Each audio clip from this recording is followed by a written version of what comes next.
నమస్తే అండి, నేను రజాక్. జనసేన అన్న, టీడీపీ అన్న ఒక భయం భక్తి లాంటివి ఏమాత్రం కూడా ఈ రోజున లేవని నాకైతే నిన్నటితో ఒక క్లారిటీ అయితే వచ్చేసింది. ఎందుకంటే సోషల్ మీడియాలో పెడుతున్నటువంటి పోస్టులు చూస్తూ ఉంటే, వీళ్ళ బరితెగింపు చూస్తూ ఉంటే, వీళ్ళ మాటల దాడి చేస్తూ ఉంటే, వీళ్ళ ట్రోల్స్ చూస్తూ ఉంటే ఎందుకో తెలియదు ఎక్కడో కూటమి ప్రభుత్వం వెనకడుగు వేస్తుందేమో.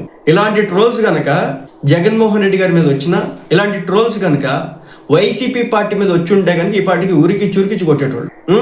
నిన్న జనసేన పార్టీకి సంబంధించి ఒక 2-3 రోజుల క్రితం ఒక లెటర్ బయటకు వచ్చాం. సో దీనికి సంబంధించి చాలా మంది స్పందించినారు కదా, మనం ఎందుకు స్పందించాలని చెప్పేసి నేను రియాక్ట్ కాల. డైరెక్ట్ గా పవన్ కళ్యాణ్ గారి దగ్గర నుంచి నోట్ రావడం జరిగింది. సర్వదా అప్రమత్తంగా ఉందామని చెప్పేసి మంచి మాటలు చెప్పినారు.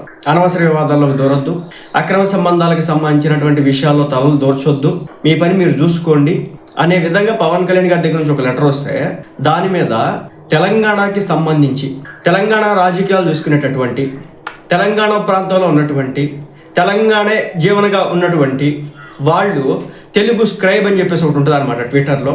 ఈ తెలంగాణకి సంబంధించిన మాట, బీఆర్ఎస్ పార్టీకి సంబంధించినటువంటి సానుభూతి పరుల యొక్క ఈ పేజు, ఛానళ్ళు ఇవన్నీ కూడా వాళ్ళే అనమాట. మినిమం జర్నలిజం ఎథిక్స్ కావచ్చు, జర్నలిజం రూల్స్ కావచ్చు, మర్యాద కావచ్చు, ఇలాంటివి ఏమాత్రం కూడా వీళ్ళకి లేవు అనేది నాకు నిన్నటితో కూడా అర్థమైంది. ఎందుకంటే వీళ్ళకి బీఆర్ఎస్ వాళ్ళకి వస్తేనే నొప్పి, కాంగ్రెస్ వాళ్ళకి వచ్చిన నొప్పి కాదు, టీడీపీ వాళ్ళకి వచ్చిన నొప్పి కాదు, జనసేన వాళ్ళకి వచ్చిన నొప్పి కాదు, ఎవరికి వచ్చిన నొప్పి కాదు. ఓన్లీ జగన్మోహన్ రెడ్డి గారికి ఆంధ్రాలో, అలాగే బీఆర్ఎస్ పార్టీకి తెలంగాణలో, వీళ్ళకి మాత్రం వస్తేనే నొప్పి, మిగిలిన వాళ్ళకి వస్తే నొప్పి కాదు. మరి అదేంటో నాకు తెలియదు. ఇది బీఆర్ఎస్లో పుట్టి బీఆర్ఎస్ పార్టీ సానుభూతి పరులుగా ఉండి, తెలంగాణలో పుట్టి తెలంగాణలో ఎదుగుతా ఈ రోజున మరి ఆంధ్ర రాష్ట్రం కోసం తెగ అంపర్లాడుతుంది జగన్మోహన్ రెడ్డి కోసం. నాకు అర్థం కావట్లా ఈ తెలుగు స్క్రైబ్ అనేది. ఎందుకు ఇందులో మాట్లాడాల్సి వస్తుంది అంటే, వీళ్ళ గురించి పెద్ద రియాక్ట్ అవ్వాల్సినంత అవసరం లేదు. జనసేన పార్టీ శతాగ్ని రియాక్ట్ అయింది. మీ మీద క్రిమినల్ కేసులు పెట్టాల్సి వచ్చిందని చెప్పేసి వాళ్ళు మాట్లాడుతూ ఉన్నారు. జనసేన పార్టీ అట అక్రమ సంబంధాలు బయటకు రాకుండా చూసుకోండి అని చెప్పేసి జనసేన నాయకులకు పవన్ కళ్యాణ్ విజ్ఞప్తి అంటూ ఈ పోస్ట్ యొక్క సారాంశం. పవన్ కళ్యాణ్ గారు ఏం చెప్పినారు? సర్వదా అప్రమత్తంగా ఉందాం, జాగ్రత్తగా ఉండండి అని చెప్పినాడు. జన సైనికులపై ఎటువంటి దుష్ట శక్తులు దృష్టి సోకకుండా కాపు కాస్తున్న జన సైనికులు, జనసేనపై ఎటువంటి దుష్ట శక్తులు దృష్టి సోకకుండా కాపు కాస్తున్న జన సైనికులు, వీర మహిళలు, నాయకులు సర్వదా ప్రశంసనీయులు అన్నారు ఉప ముఖ్యమంత్రి వర్యులు, జనసేన పార్టీ అధ్యక్షులు పవన్ కళ్యాణ్ గారు. పార్టీకి చెందిన కొందరు నాయకులతో మాట్లాడుతూ పార్టీ సంస్థాగత విషయాలపై దిశానిర్దేశం చేశారు. ఈ సందర్భంగా పవన్ కళ్యాణ్ గారు మాట్లాడుతూ, ఈ మధ్యకాలంలో వ్యక్తుల మధ్య జరుగుతున్నటువంటి ఘర్షణలు, ఆర్థిక లావాదేవీలు, మానసిక బలహీనతలు, వ్యక్తిగత కుల విభేదాలను జనసేనకు ఆపాదించడం కిరాయి వక్తలు, కిరాయి మాధ్యమాలు కలిసి కుయుక్తులు పన్నుతున్నాయి అని చెప్పేసి పవన్ కళ్యాణ్ గారు చెప్పారండి. సో ఇక్కడ మీరు లాజిక్ ఆలోచించండి, గుర్తుపెట్టుకోండి. ఈ మధ్యకాలంలో పవన్ కళ్యాణ్ గారిని టార్గెట్ చేయాలంటే, జనసేన పార్టీని టార్గెట్ చేయాలంటే నాయకుల యొక్క వ్యక్తిగత జీవితాన్ని బజారుకిచ్చే ప్రయత్నం చేస్తూ ఉన్నారు. ఏమంట? ఆర్థిక లావాదేవీలు, ఎవరైనా ఇద్దరి మధ్య జరిగేటటువంటి ట్రాన్సాక్షన్కి సంబంధించి వాటి విషయాల్లో తలదూర్చొద్దని చెప్పి పవన్ కళ్యాణ్ గారు చెప్పినారు. మానసిక బలహీనతలు, సో కొన్ని చపలత్వాలు కొంతమందికి ఉంటే వాటిని కూడా అదుపులో పెట్టుకోండి అని చెప్పే ప్రయత్నం అయితే చేసినారు.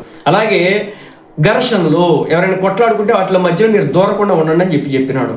సో కుల విభేదాలకు, ఏవైతే కులాల మధ్య విద్వేషాలు రెచ్చగొడుతుంటారో వాటిలో దూరొద్దని చెప్పేసి పవన్ కళ్యాణ్ గారు చెప్పినారు. ఇది పాపం అయిపోయింది. కులాల మధ్య కొంపట్లు పెట్టొద్దనడం, ఘర్షణలు పడొద్దనడం, అనవసర విషయాల్లో తలదూర్చొద్దనడం, లేదంటే కనుక డబ్బు విషయంలో తలదూర్చొద్దనడం, లేదంటే కనుక మీ బలహీనతలు ఏవైతే ఉంటాయో వాటి విషయంలో జాగ్రత్తగా ఉండమంటో ఈ రోజున తప్పు వచ్చిందనమాట. దానికోసం వచ్చేసి స్క్రైబ్ కూడా ఏమని వార్త రాసినాడంటే, అక్రమ సంబంధాలు బయటకు రాకుండా చూసుకోండి అని పవన్ కళ్యాణ్ చెప్పాడు అని చెప్పేసి వార్త రాయడం అయితే జరిగిందనమాట. ఇక జనసేనకు ఆపాదించడానికి కిరాయి వక్తులు, కిరాయి మాధ్యమాలు కలిసి కుయుక్తులు పన్నుతున్నాయి. సో ఏదో ఇన్ఫర్మేషన్ ఉంది, కొన్ని సంస్థలు కావచ్చు, కొన్ని డిజిటల్ ప్లాట్ఫామ్స్ కావచ్చు. సో వీటి ద్వారా జనసేన పార్టీపై ఒక కుట్ర జరగబోతోంది.